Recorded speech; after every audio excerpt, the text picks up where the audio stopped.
യാത്രകൾ യാത്രകൾ വിരസമായ നമ്മുടെ മനസ്സിനെ പുനർനവീകരിക്കുന്നു. ഓരോ യാത്രയും തികച്ചും വ്യത്യസ്തം തന്നെയാണ്. കെട്ടിക്കിടക്കുന്ന അഴുക്കുവെള്ളത്തിലെ ഒഴുക്ക് പോലെയാണ് യാത്ര. ഈ യാത്രയും അതുപോലൊന്നു തന്നെ. ഒരു വ്യാഘ്രം നിത്യനിദ്ര കൊള്ളുന്ന മണ്ണിലാണ് നാം ഇപ്പോൾ നിൽക്കുന്നത്.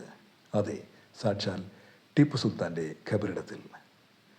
ശ്രീരംഗപട്ടണത്തിനടുത്ത് ഗുംജാമിലെ ഗുംബസിന് മുന്നിലാണ് നാം ഉള്ളത്. 1782-84 കാലത്ത് തൻ്റെ മാതാപിതാക്കളുടെ മരണശേഷമാണ് സുൽത്താൻ ഇന്തോ പേർഷ്യൻ ശൈലിയിലുള്ള ഈ കുടീരം നിർമ്മിക്കുന്നത്. 1799 ഇംഗ്ലീഷുകാരുമായി നേരിട്ട് ഏറ്റുമുട്ടി രക്തസാക്ഷിത്വം വരിച്ച സുൽത്താനും തൻ്റെ മാതാപിതാക്കളുടെ ചാരത്ത് തന്നെ നിദ്രയിൽ ലയിച്ചു.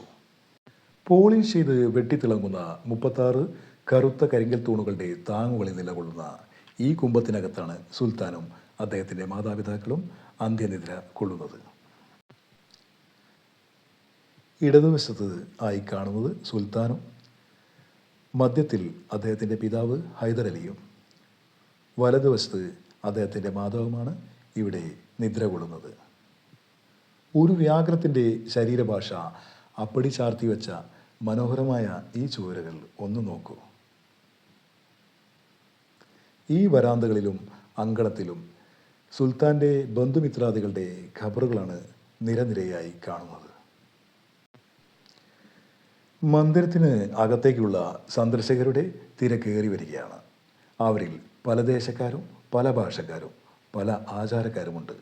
ഭക്തിഭാവത്തിൽ വരുന്നവരും അല്ലാത്തവരുമുണ്ട്. യാത്രികരുടെ ഉത്സാഹവും ആഹ്ലാദവും ഈ അന്തരീക്ഷത്തിന് ഒരു പ്രത്യേക പോസിറ്റീവ് വൈബ് തന്നെ കൊടുത്തിരിക്കുകയാണ്. യാത്രികർ എല്ലാവരും അത്യുത്സാഹത്തിലാണ്.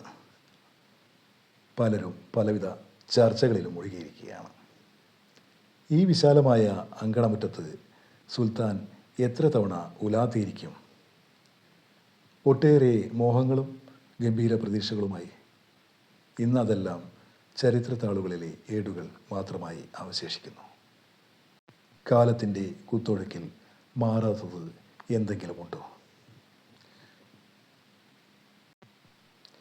അതിശീഘ്രം കടന്നു പോകുന്ന ജീവിതത്തിൻ്റെ ഈ നിമിഷങ്ങളിൽ ചിലതെങ്കിലും എന്നേക്കുമായി ക്യാമറയിൽ മുദ്രണം ചെയ്യിക്കാനുള്ള തയ്യാറെടുപ്പിലാണ് ചില യാത്രക്കാർ.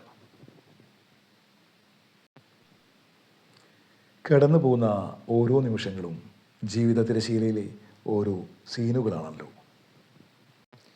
കടുത്ത ജീവിത യാഥാർത്ഥ്യങ്ങളിൽ നിന്നും കുറച്ചു നേരത്തേക്ക് എല്ലാം മറന്നുള്ള വിമോചനം.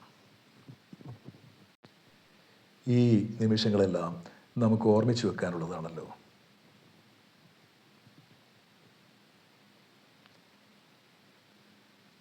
നമുക്കിനിയും ഇതുപോലുള്ള ഒട്ടേറെ യാത്രകൾ ചെയ്യണം. തൽക്കാലം വിട. ശ്രീരംഗപട്ടണമേ വിട.